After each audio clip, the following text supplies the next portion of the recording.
अर्घाखाँचीको सिद्धगङ्गा नगरपालिका वडा नम्बर 1 र 13 को सिमानामा पवित्र गङ्गा खोलाको किनार नजिकै अवस्थित बग्रबाजे मन्दिर यस क्षेत्रकै एक अत्यन्तै पूजनीय धार्मिक स्थल हो।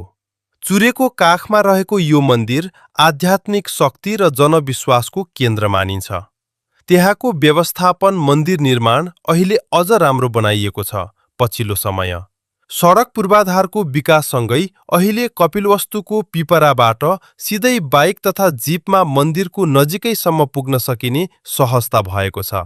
पिपराबाट आउने यो मार्ग अहिले धेरैले प्रयोग गर्ने आकलन गरे तापनि यसअघि अर्घाखाँचीकै झुलुङ्गेबाट सुवर्णखाल र मन्द्रे हुँदै जाने बाटो पनि उत्तिकै प्रचलनमा रहेको छ र अहिले पनि धेरै भक्तजनहरू त्यतैबाट जाने गर्दछन्।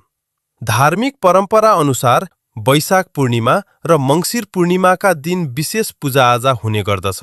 यहाँ अन्य व्यापारिक मेलाहरू जस्तो तामझाम र होहल्ला हुँदैन।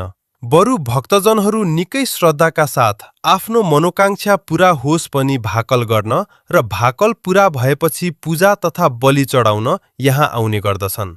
गङ्गा खोलाको किनारमा रहेको यस मन्दिरको शान्त र प्राकृतिक वातावरणले यहाँ पुग्ने जो कोहीलाई पनि छुट्टै आध्यात्मिक ऊर्जाको महसुस गराउँछ। पिपराबाट सुरु हुने नयाँ सडक मार्ग र झुलुङ्गे मन्द्रे हुँदै आउने अर्को मार्गले यो मन्दिरलाई तराई र पहाडी भूगोलका बासिन्दासँग जोडेको छ। खोलाको कलकल आवाज र चुरेको हरियालीको बीचमा रहेको बग्रबाजे मन्दिर अहिले धार्मिक आस्थासँगै एक पर्यटकीय गन्तव्यका रूपमा पनि चिनिन थालेको छ।